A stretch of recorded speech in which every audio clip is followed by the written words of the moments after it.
사사기 9장 23절에서 45절. 아비멜렉이 이스라엘을 다스린 지 3년에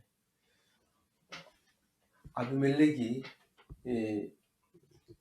세겜 사람들에 의해서 왕이 되고, 요담이 그것이 가시가 왕이 된 것처럼 불이 나와서 서로를 태울 것이다. 등불에서 나온 불이 너희들을 태우고 너희들의 불이 가시 등불을 태울 것이다. 이렇게 예언함으로써 그 예언의 성취를 오늘 보여주고 있는데요. 아비멜렉이 이스라엘을 다스린 지 3년째의 일이 일어납니다. 3년 다스렸는데 이것을 사사로 인정하느냐 마느냐, 이런 얘기는 우리는 사사의 기준이 어디 있느냐에 따라서 숫자가 달라지는데, 아비멜렉을 어떤 사람은 사사에 넣지 않아서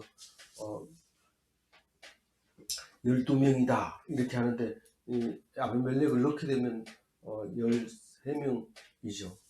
아비멜렉은 분명히 통치하는 입장에서 보면 사사가 맞습니다. 사실 사사라고 말을 하지만 공식적으로 인정을 안 해서 그렇지 왕으로 살았다 이런 뜻이기 때문에 우리는 오히려 아비멜렉이 더 들어가야 될 거 아닌가 이렇게 생각이 되집니다. 3년을 이제 했으니까 하나님께서 이루실 일을 하실 겁니다. 23절 읽어보면, 하나님이 아비멜렉과 세겜 사람들 사이에 악한 영을 보내심에 세겜 사람들이 아비멜렉을 배반하였으니, 우리는 하나님께서 악한 영을 보내신다 하는 사실을 알게 됩니다. 하나님은 원래 성부 하나님이기 때문에 악한 영을 안 보낸다, 성령만 보내지 악령은 보내지 않는다, 이렇게 생각할지 모르지만, 우리는 처음부터 민수기에서부터 얘기한 것처럼 에발산과 거리심산에서 하나는 축복하고 하나는 저주하고 항상 그게 한 짝으로 이루어져 있습니다. 그게 왜냐하면 계속해서 축복을 하면 저주라는 단어가 없고, 저주만 하면 축복이라는 단어가 없습니다. 그 두 개 합해져, 두 개가 동시에 존재할 때 단어가 생성이 되고 우리가 대화가 됩니다. 우리는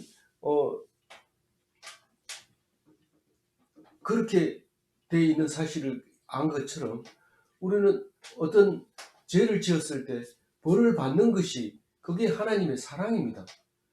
만약에 벌을 받는데도 그냥 놔뒀다면 그것은 남의 자식이고 관계없는 것이겠죠. 잘못됐을 때 야단치는 거고, 또 벌을 받는 것은 이제 죄를 아주 없이 하고 깨끗하고 순전한 그런 상태로 만들겠다, 그런 말입니다. 오늘 제가 성실을 잃는 걸 빠뜨렸지만 사실 이 말이 무슨 말이냐면, 자기 앞에 영광스러운 교회를 세우사 티나 주름 잡힌 것이나 이런 것들을 없이 거룩하고 흠이 없게 하려 하심이라. 이 말은 남편에게 하는 말인데, 아내를 그 교회처럼 흠이나 티가 없도록 그렇게 하려고 교회를 세워주셨다, 그런 얘기를 하고 있는 겁니다. 그래서 그 말은 잘못된 것은 야단치고 혼내주는 것이 그 사이에 아무 흠이 없도록 하려고 하는 거죠. 깨끗하게 하려고 하는 거죠. 벌을 안 받으면 깨끗해질 수가 없죠. 그대로 남아있는 거죠. 지저분하죠. 깨끗하지 못하죠. 손이 더럽죠. 그래서 정치에 더러운 손을 가지고 나오면 인정을 받지 못하게 되고 결국 불가능하게 된 것처럼, 우리는 무엇이든지 야단치고 혼내고 벌을 받는다는 것은 깨끗하게 해주려고 하는 것입니다. 근데 그것을 달게 받지 않는다면 깨끗한 사람이 될 수가 없지요. 그래서 만약에 힘들고 어려운 상황에 처해져 있다면 그것을 잘 견디면 그것이 정금과 같이 나올 것이고, 잘 견디지 못한다면 그것은 결국은 받을 상을 못 받는 것입니다. 그래서 호의호식하고 잘 살고 화려하고 대단하고 이런 사람들이 가지지 못하는 것은 천국의 상을 받지 못하는 거죠. 가난한 자는 복이 있나니, 이럴 때 가난한 자가 받는 복이 넘치기 때문에 우리는 그것을 지금 당하는 고난과 앞으로 받아야 될 영광과 좋게 비교할 수 없는 그런 가치를 가지고 있다는 겁니다. 그래서 예수님이 설교하고 싶은 말 중에서 가장 급한 말이 가난한 자는 복이 있나니 이거였어요. 입을 열어서 말씀을 선포할 때 제일 처음 했던 말이 그 말입니다. 세례를 받고 금식을 하고 사탄에게 시험을 받은 다음에 산에 올라가서 입을 열어 말씀하여 가라사대 천국 가난한 자는 복이 있나니, 이렇게 시작하는 거죠. 그래서 우리는 이 가난하고 힘들고 어렵고 외롭고 쓸쓸하고 손가락질 받고 이럴 때 받는 상이 얼마나 큰지를 알아야 되는데, 그것을 못 견디고 대들면 벗어나려고 하고 심지어는 목숨을 끊고 그렇게 한다면 우리는 그것은 가치 없는 겁니다. 가치 없는 거고, 그 어려움을 잘 견뎌내면 하나님이 주실 상이 비교할 수 없는 엄청난, 내가 지금 당한 고난 가격에 훨씬 많은 배를 쳐서 갚아준다 하는 겁니다. 물건 보다가 돈을 받는 것이 비교할 수 없을 만큼 많이 받는 그런 믿지는 장사가 아니다, 그런 말을 합니다. 오늘 힘들거든 이 말씀을 꼭 기억하시고, 어렵거든 또 마음이 혼란하거든 그 말을 꼭 기억하고 현실을 극복해 나가는 성도 되시기 바랍니다.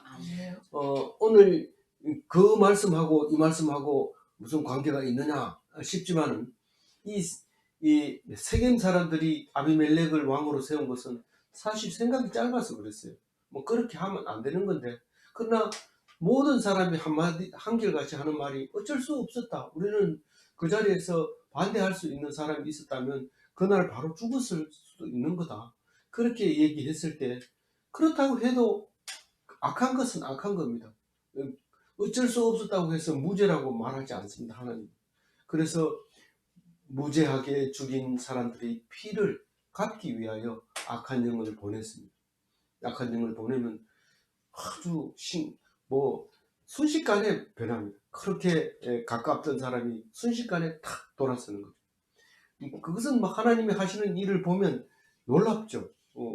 영원히 우리가 남이가 할 줄 알았는데 돌아서서 뒤도 안 돌아보는 그런 우리 사람들의 그 심리인데, 그 심리가 다르게 표현하게 하기를 하나님께서 악한 영을 보냈다, 그렇게 표현을 하고 있습니다. 그래서 그런 악한 영이 올 때 우리는 그 악한 영만 보지 말고 하나님께서 보내신 그 배후를 생각해 보고 우리가 하나님 앞에서 이거 정말 하나님이 나에게 받아야 할 벌을 내리고 계시는구나. 그리고 그것을 믿고 그것을 달게 받으면, 그것을 잘 통과하면 그건 빛이 납니다. 근데 내가 이제 살아 뭐 하겠느냐, 내가 이제 얼굴을 들고 어떻게 살겠느냐, 뭐 이렇게 한다면 그것은 하나님이 원하는 게 아닙니다. 가룟유다가 되는 수밖에 없는 거죠. 가룟유다가 행위가 나빠서 그런 게 아니라 믿음이 없어서 가룟유다가 된 거지, 가룟유다보다 못한 사람이 얼마나 많은지 모릅니다. 그래도 가룟유다는 제자 중에서도 어떤 거죠. 뭐 사실 결과가 그렇게 돼서 기록을 더 이상 안 해서 그렇지, 행적으로 따지면 베드로하고 비교가 안 됩니다. 어디 어부하고 서울에서 자란 엘리트하고 비교할 수 있습니까? 그렇게 그렇지만 이미 죽었기 때문에 성경에서는 절대로 그 사람을 좋게 기록하지 않고 나지 않은만 못한 인간으로 그렇게 치부해버리고 말죠. 오늘 그 말씀을 기억하면서 24절 읽어봅니다. 시작. 이는 여룹바알의 아들 70명에게 저지른 포악한 일을 갚되 그들을 죽여 피 흘린 죄를 그들의 형제 아비멜렉과 아비멜렉의 손을 도와 그의 형제들을 죽이게 한 세겜 사람들에게로 돌아가게 하십니다. 이 악한 영의 반대말은 여호와의 영이라고 말하는데, 사사들에게 임한 성령이 온니엘, 기드온, 입다, 삼손 이런 사람들에게 그 여호와의 영이 임하여 이런 말을 많이 씁니다. 특히 삼손이 그런 말을 제일 많이 합니다. 마지막에 여호와의 영으로 많은 사람이 뭐 죽이는 힘이 생기게 되고 이런데, 그리고 여호와의 영이라고 하지 않지만 여호와의 영이 임해서 한 것을 우리가 볼 수 있는데, 그것이 그 악한 영과 반대되는 얘기죠. 여호와의 영은 선한 일을 하는 거고, 악한 영은 반대되는 일을 하고 있는 것이죠. 둘 다 하나님이 보낸 겁니다.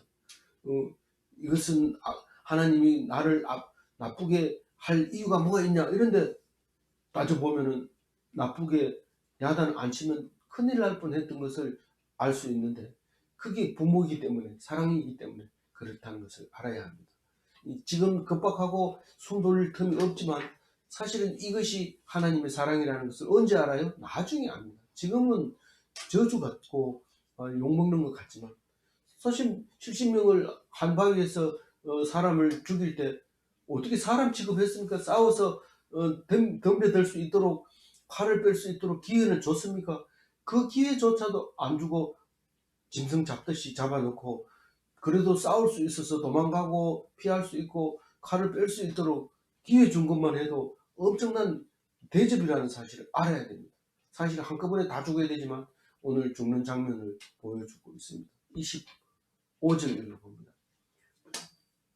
세겜 사람들이 산들의 꼭대기에 사람을 매복시켜 아비멜렉을 엿보게 하고 그 길로 지나는 모든 자를 다 강탈하게 하니 어떤 사람이 그것을 아비멜렉에게 알리니라. 이게 무슨 뜻입니까? 지금 왕에게 지금 대드는 거예요. 야, 저 왕이 우리가 하는 짓을 아는지 모르는지 한번 봐봐라, 이러고 막, 그러고 사람들을 괴롭히는 거죠. 제가 학교에 있을 때 학생 하나가 잘못해서 야단쳤어요. 근데 나갔는데 막 바깥에서 막 깨지는 소리가 막 나는 거예요. 그래서 나가가지고 왜 그래? 아닙니다, 이러는데 좀 이상해요. 근데 이게 반항하는 거죠. 이제 막 소리 지르고 막 그러는 거예요. 그러니까 질서를 일부러 어지럽게 해서 왕에 대해서 반항하고 있는 내용입니다. 이해가 갑니까? 네. 네. 이제 이게 악한 영이 들어가서 그래요. 원래는 어떻게 해야 돼요? 지나가는 사람이 불편하면 도와주고, 병 들었으면 치료해주고, 배고프면 밥 주고, 이렇게 하는, 그래 하나님의 왕의 어진 백성들의 모습이죠. 그런데 막 사람들을 괴롭히고 이러니까 왕이 그걸 보고 이놈들 봐라, 딱 그러면 반항한다는 것을 보여주기 위해서 그런 거죠. 그게 시작이었어요. 그게 이제 하나님의 악한 영이 들어가서 그렇게 만드는 거죠. 그런데 그 중에서 이제 불은 지펴놨는데 불이 붙지는 않습니다. 불을 지폈다는 것은 막 이렇게 온도를 높이는 거예요. 높이는데 불꽃을 탁 튕기면 불이 붙지만은, 온도가 안 높은 상태에서는 불을 튕겨도 안 붙지만은, 온도가 한참 올라가서 과열이 되어 있을 때 불을 딱 지피면 팍 붙죠. 근데 그게 이제 가알이라는 사람이에요. 이 가알, 뭔가를 가알하는 거죠. 그 가알이 딱 나타났어요. 이 사람이 뭐 이스라엘 사람인지 가나안 사람인지 알 수 없는데, 주석에서는 아마 가나안 사람일 가능성이 있다, 이렇게 얘기합니다.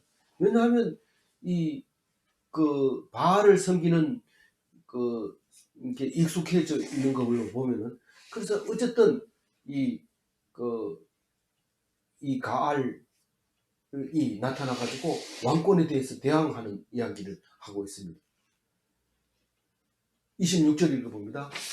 에벳의 아들 가알이 그의 형제와 더불어 세겜에 이르니 세겜 사람들이 그를 신뢰하니라.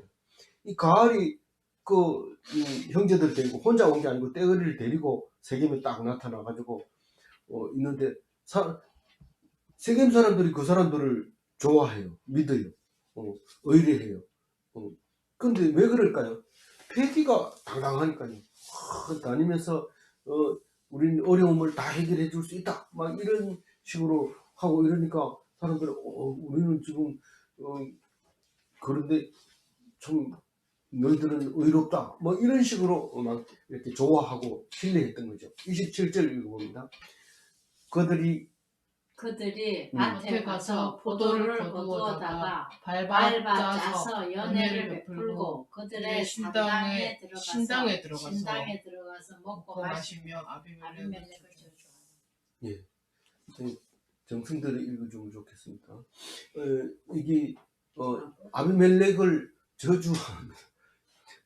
아비멜렉을 저주하는 가을인데, 이게 그 밭에 가서 포도를 거두어 밟아서 짜서 연회를 베풀고, 이게 무슨 말이냐면, 오늘이 무슨 날입니까? 추수감사절이잖아요.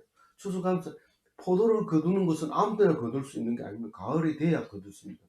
그리고 밟아 짠다는 것은 세수를 만든다는 겁니다. 세수는 달콤하기 때문에, 아직 당분이 덜 빠졌기 때문에, 오래된 그 포도주 한번 먹어보세요. 씁니다. 그게 단맛이 안 나고 쓴맛이 나기 때문에.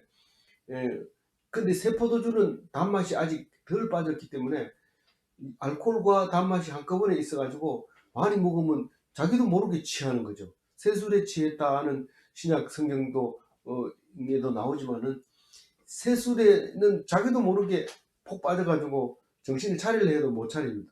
그래서 포도주를 많이 마시면 안 되는 거죠. 그래서 수확철에 연회를 베풀었다, 이 말은 이 추수감사절 날 이런 일이 일어났다는 거예요. 이게 어떻게 딱 맞아요, 오늘 말씀하고.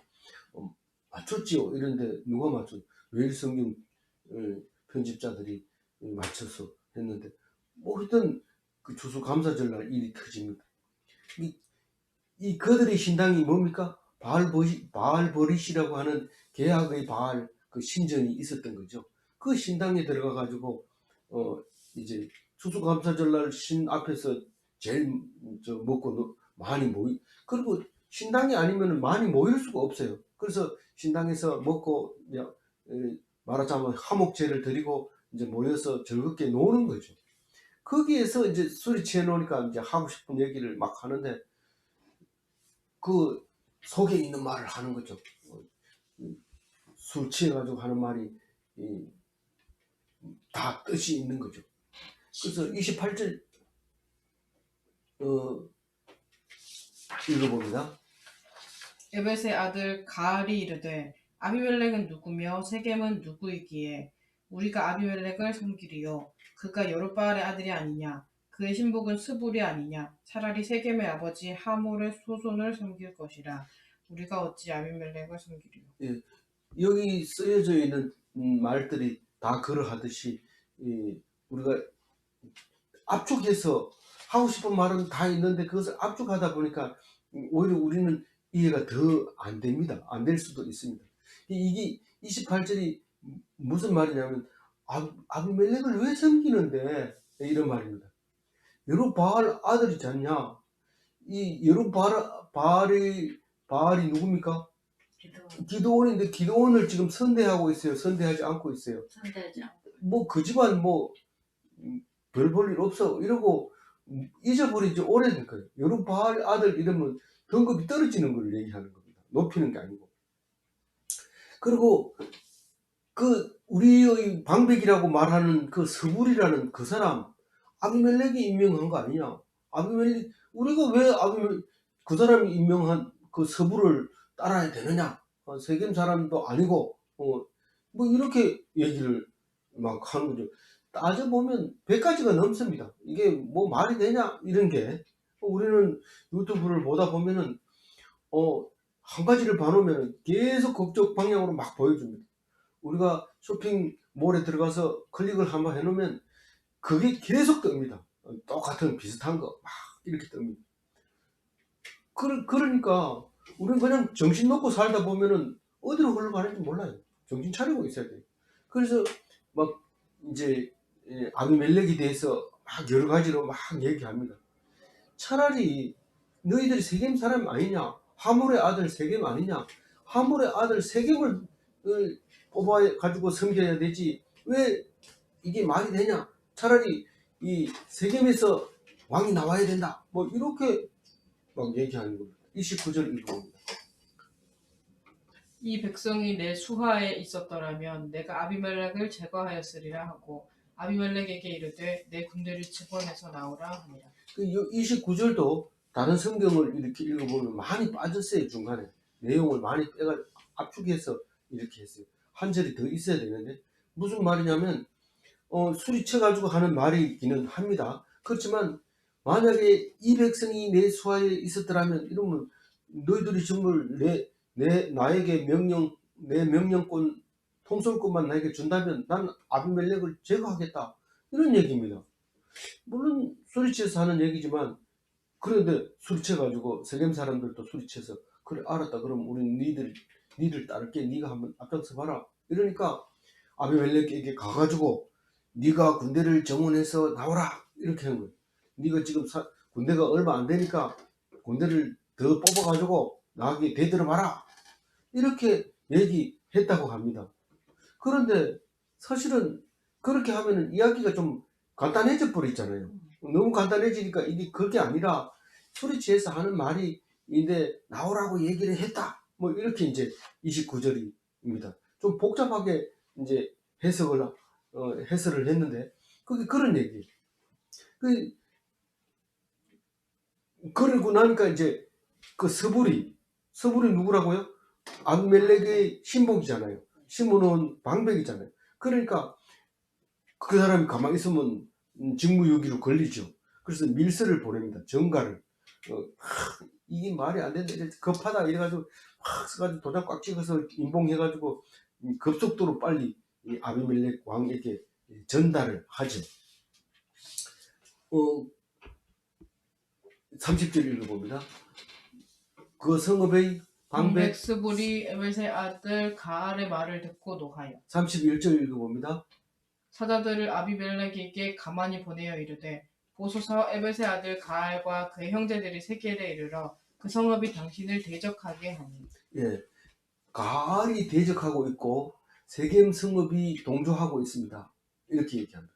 32절 당신은 당신과 함께 있는 백성과 더불어 밤에 일어나 밭에 매복하였다가 그 군대를 다 동원해서 밤에 당연히 이제 와가지고 성문을 열어라 이러면은 안 열 테니까 아예 열어라 소리도 하지 말고 아주 그 성문 앞에 밭에 밭이 이제 오르고 울퉁불퉁하니까 이제 은폐물에 전부 엎드려 가지고 안 보이게 숨어 있으라.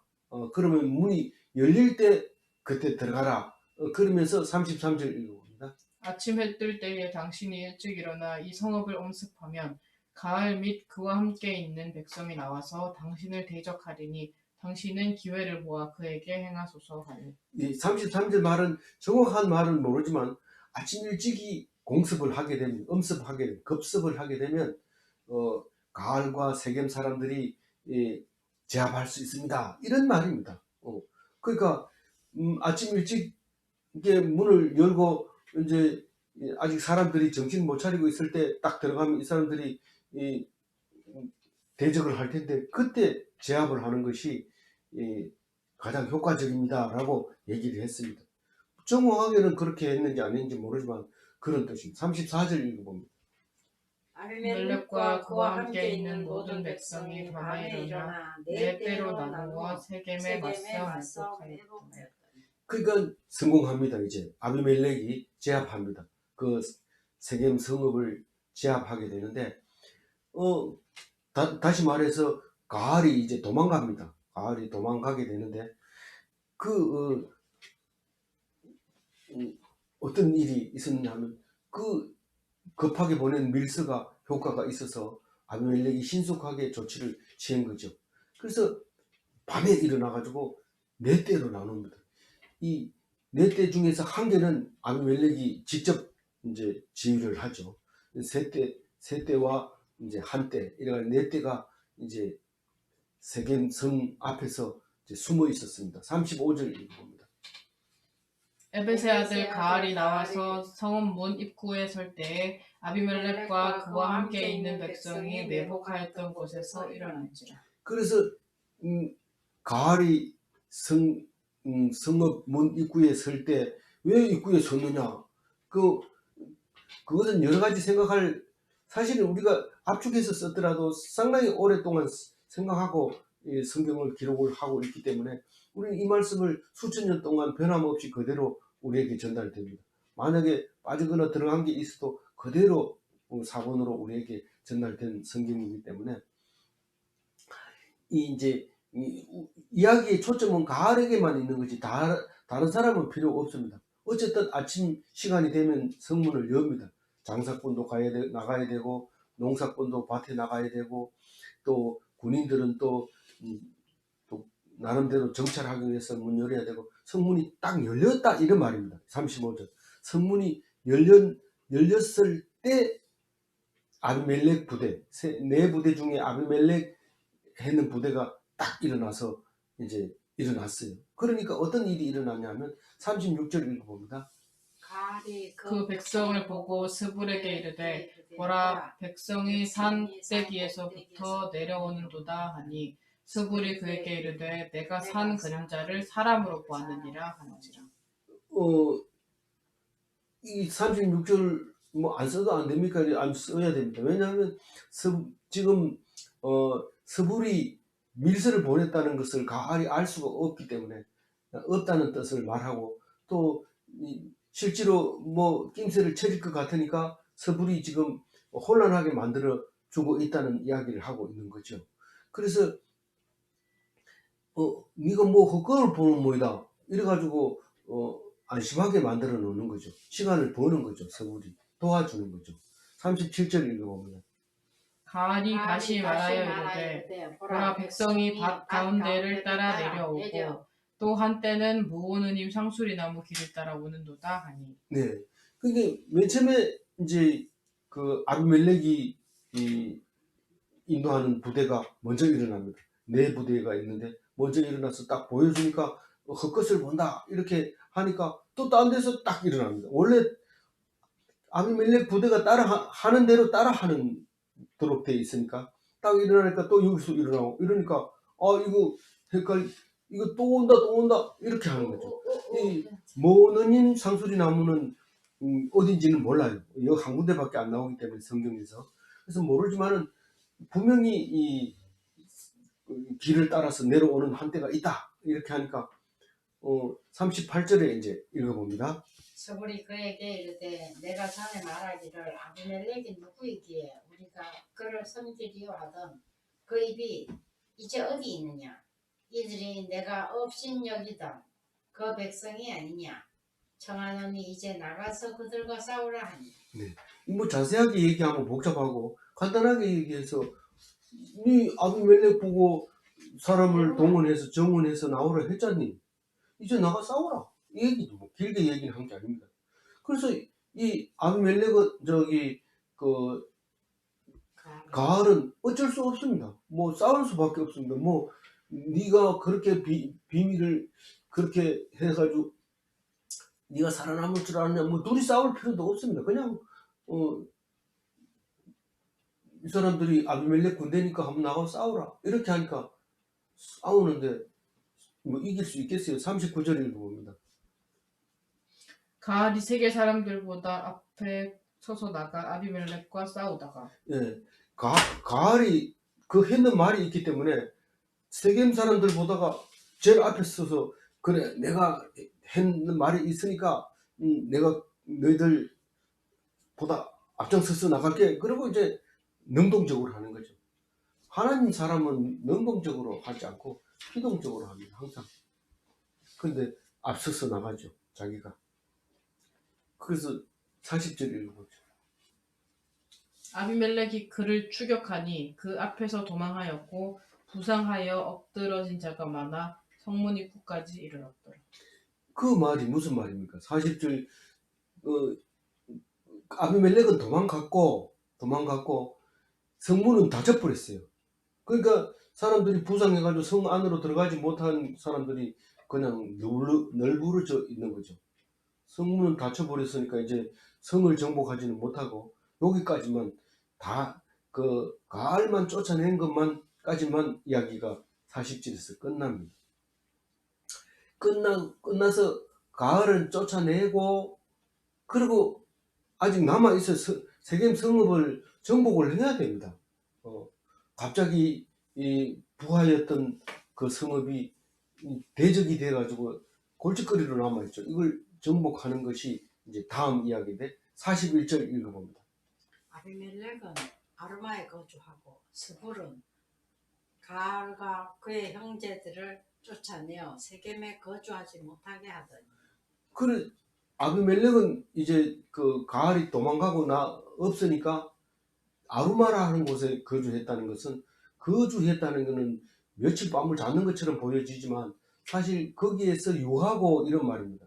머물고 아루마가 뭐냐 하면 높은 곳 이런 뜻인데 그 세겜 가까운 쪽에 높은 장소에 딱 이제 거기서 이제 그 집에 이제 잔 거죠. 자고 서불은 이제 가을이 못 들어오도록 이 성읍에 못 들어오도록 가만히 들어가지고 성문에 와가지고 야 나 가을이야 문 열어줘 이러면은 문 열어줄 수 있을 텐데 서불이 문 열면 안 돼 가을 못 들어오게 딱 그렇게 하고 안 나갔던 사람 성 밖으로 안 나갔던 아직 술이 덜 깬 그 사람들 형제들을 나가라 너희들 여기 있다가 있을 자격이 안 된다 이래서 쫓아내 버린 거예요. 그래서 그리고 그 이튿날 42절을 읽어봅니다. 이튿날 백성이 밭으로 나오매 사람들이 그것을 아비멜렉에게 말리니라. 알리니라. 이게 이제 안 나올 수도 있어요. 이 사람들이 다 갔을까 이러고 안 나올 수도 있는데 전부 매복해 있죠. 지금 다 매복해 있고 이 사람들 밭으로 나오는 이유가 시체들을 다친 사람들을 끌고 들어가야 되고 시체를 처리해야 되고 또 반일을 하는 사람은 왜 그 사람들이 그 쓸데없는 짓을 해가지고 싸우냐 이러면서 평화롭게 그냥 밭에 가서 일하려고 밭으로 나오고 성문이 열렸다는 거죠. 성문이 딱 열리는데 아비멜렉 성문이 열렸어요. 그리고 연락을 준 사람이 있었어요. 43절 읽어봅니다. 아비멜렉이 자기 백성을 세 무리로 나누어 밭에 매복시켰더니 백성이 성에서 나오는 것을 보고 일어나 그들을 치되 아까는 맨 처음에 그 매복해 있을 때 네 대로 했는데 요번에 세 대로 나누는 거예요. 나눠가지고 한 대는 이 성문에 제일 가까운 쪽에 딱 붙어 있고 두 대는 더 멀리 떨어져 있으라. 그래서 밭에 다 엎드려서 있는데 44절 읽어보죠. 아비멜렉과 그 때는 돌격하여 성문 입구에 서고 두 무리는 밭에 있는 자들에게 돌격하여 그들을 죽이니. 예, 글자가 적은데도 잘 읽어줘서 감사합니다. 제일 중요한 거는 성문이 닫히면 안 되거든요. 성문이 닫히면 안 되기 때문에 성문에 딱 붙어 있다가 아비멜렉이 딱 성문을 이제 접수를 하게 됩니다. 성문을 딱 문이 열리자마자 성문을 딱 접수하고 두 무리는 밭에 있다가 밖으로 나온 사람들을 다 죽이고 성문이 안 닫히도록 하고 다 죽인 다음에 그날 다시 성문으로 모두 들어가 가지고 성 안에 들어가서 45절 마지막 절 읽어봅니다. 아비멜렉이 그날 종일토록 그 성을 쳐서 마침내는 점령하고 거기 있는 백성을 죽이며 그 성을 헐고 소금을 부르니라. 그래서 세겜 성을 다 점령하고 백성을 다 죽이고 성을 해파하고 성문 닫아도 이제 소용이 없어요. 문 자체가 없어요. 문짝이 다 떨어져 나가고 그리고 소금을 뿌렸다. 소금 뿌린 게 뭔 말입니까? 다시는 일어나지 못하도록. 우리가 김장할 때 뻣뻣한 배추에게 소금을 뿌리면 어떻게 됩니까? 기가 죽어서 쾌하죠. 그래서 파김치는 더합니다. 파김치는 그렇게 뾰족하게 서 있다가도 소금만 뿌리면 기가 죽어서 있는데 거기 소금 뿌려놓으면 오래 가요. 변하지 않습니다. 그래서 불변을 하기 위해서 소금을 뿌리는데, 보통 멸망시켜 놓고 소금 뿌릴 때는 다시는 일어서지 마라, 이렇게 하는 뜻으로 하죠. 근데 그게 지금도 여전히 하고 있습니다. 그런 행위를. 아무쪼록 오늘 하나님께서 세겜 성읍에 악한 영을 보내서 이렇게 피를 갚도록 해준 것은 죽은 사람들에게 감사한 일이고, 산 사람에게는 이 죄를 깨끗하게 씻어서 하나님 백성 만들려고 하는 하나님의 놀라운 의미를 가지고 있다는 것을 생각할 때, 우리가 어떤 일이 있을지라도 하나님 사랑을 기억한다면 우리는 이렇게 해야 되겠다, 저렇게 해야 되겠다가 아니라 하나님의 은혜가 이런 것이구나 하는 것을 깨닫게 되는 것입니다. 23절 가지고 그렇게 정리를 하도록 하겠습니다. 무죄한 자의 피값을 안 갚으면 흘린 사람 입장에서는 좋을 것 같지만 결코 하나님의 사람이 될 수가 없습니다. 무죄한 피를 흘려서도 안 되지만 흘리면 그 피값을 받는 것이 하나님의 사랑을 받는 것이라는 것을 기억하고, 오늘 또 하나님 은혜에 감사하는 한 주가 되시기 바랍니다. 기도하겠습니다. 하나님 감사합니다. 우리에게 정의를 내려주시고 째다카를 행해 주시고 잘못된 것에 대한 벌을 받게 해주셔서 감사합니다. 그 죄를 대한 벌을 받지 않았으면 영혼이 남아있어서 더러운 손이 될 텐데 깨끗하게 씻어주시고 빨갛게 피로 씻어주셔서 이제는 내가 산 것이 아니요 하나님께서 우리를, 내가 하나님 속에, 하나님이 내 속에 계신 것을 믿게 하여 주시는 것을 감사합니다. 예수님의 그 보혈의 피가 피값을 갚는 데 사용되어진다는 것을 믿는 자에게 주는 깨끗함이고 무죄한 자로 여겨주는 것인 것을 믿사오니 예수 그리스도의 십자가 보혈을 기억하는 하루 되게 하여 주옵소서. 특별히 하다샤 선교회가 7주년을 맞게 해주셔서 감사합니다. 하나님 앞에서 끝까지 외롭게, 끝까지 힘들게, 끝까지 가난하게 살다가 마지막 천국을 바라볼 수 있도록 주님 도와주시고 인도하여 주옵소서. 이기게 하여 주옵소서. 견디게 하여 주옵소서. 감사하고 우리 주 예수 그리스도 이름으로 기도 올리옵나이다. 아멘.